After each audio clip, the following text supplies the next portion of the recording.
Welcome to Code Cloud. We are thrilled to have you join our team. As a fully remote organization, we have team members from over 15 countries across the globe. This means that while some of us are working, others might be sleeping. To make our collaboration seamless, mastering the art of asynchronous communication is crucial. Let's go over some guidelines to help you get started.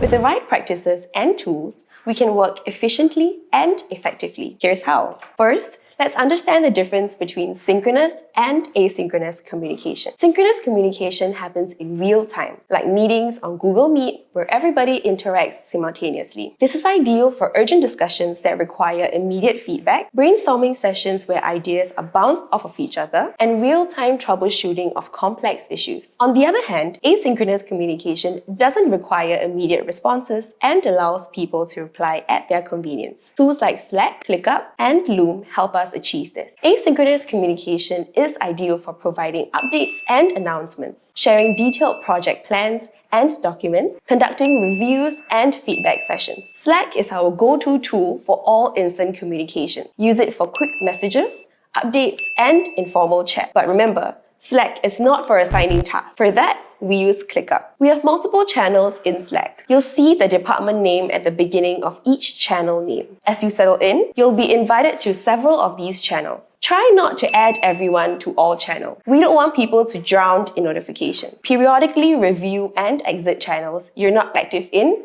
or don't need to be in. Use threads for each conversation. Stick to your threads and avoid the also send to channel option as much as possible. If you have a lot of catching up to do, you might find yourself clearing many unread messages. If there are important tasks, use the save for later option.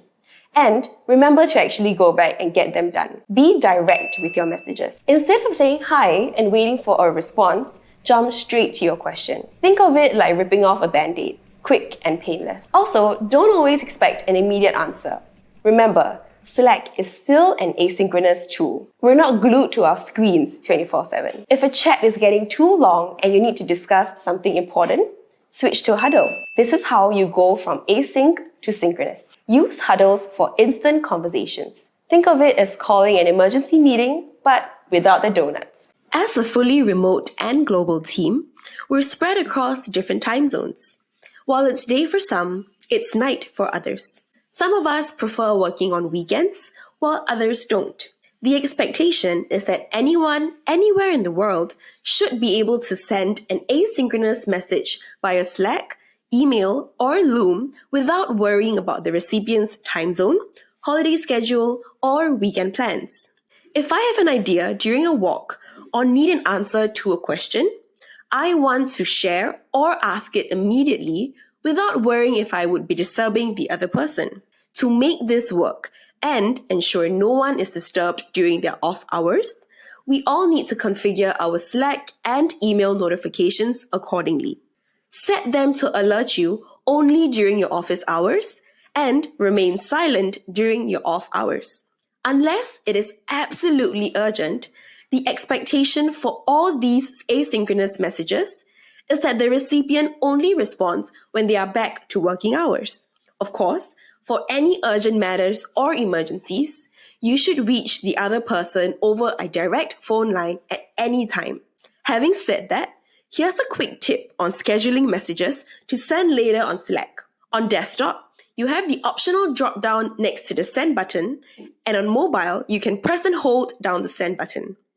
You will then have the option to choose to send the message at a later time. This is an alternate option to not send a question immediately. ClickUp is our project management tool. This is where all work gets done. If you need a task completed, create a ticket and assign it to the right person in the right ClickUp space. Most ClickUp spaces will have a request form to accept. Use ClickUp to assign tasks, track project progress, manage workflows, and set deadlines. Avoid using it for casual conversations or quick questions. That's what Slack is for. Loom is an excellent tool for recording quick demos or walkthrough of your ideas. Whenever possible, use Loom instead of scheduling a meeting. Sharing demos via Loom helps prevent live troubleshooting issues that can waste everybody's time. Always use Loom for sharing proof of concepts and avoid calling meetings for demonstration.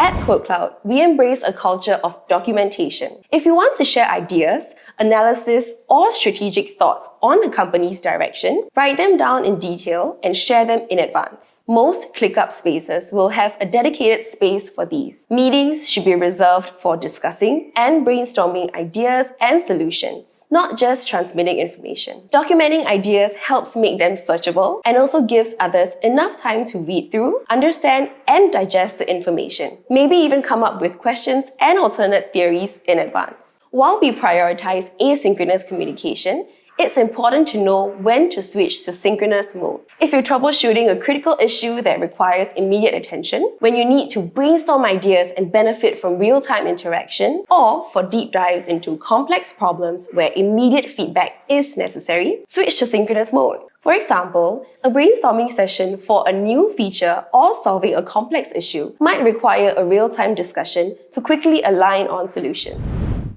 We believe in using WhatsApp for personal use cases, so we don't generally carry out office tasks on WhatsApp. Leave WhatsApp for the family and friends. However, in case of urgent matters, feel free to use WhatsApp to reach the other person. We also generally avoid direct phone conversations. This is mainly because we are all based in different countries. It doesn't make sense to spend money calling when we have Slack, Huddles, and Google Meet. However, if there is an emergency, pick up the phone and call. Emergencies include things like the website going down, labs going down, hackers attacking, or basically any end-of-the-world situations. In these cases, it's important to pick up the phone and call the other person, no matter where they are located.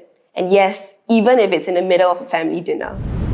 What if you don't get an immediate response for one of your queries? You need to get good at not being blocked and continuing with another task. Block time out for focused work each day. During this period, turn off all Slack notifications and focus on doing deep work and getting things done. Think of it as going into a productivity cave. Emerge only when you've conquered your to-do list. We use the Google suite of products for all email and working with files. We generally don't use Microsoft products like PowerPoint and Word. So if you're used to working with Microsoft products, you might want to get accustomed to using Google Workspace. We believe the Google Workspace products enhance our productivity and help us collaborate better. In Word, you typically create a file, share it as an attachment, and then wait for responses, edit, and create newer versions of the file. It gets harder when multiple people are involved because collating feedback from all of them is a challenge. Creating a doc on Google and sharing it makes it very easy as multiple people can collaborate simultaneously,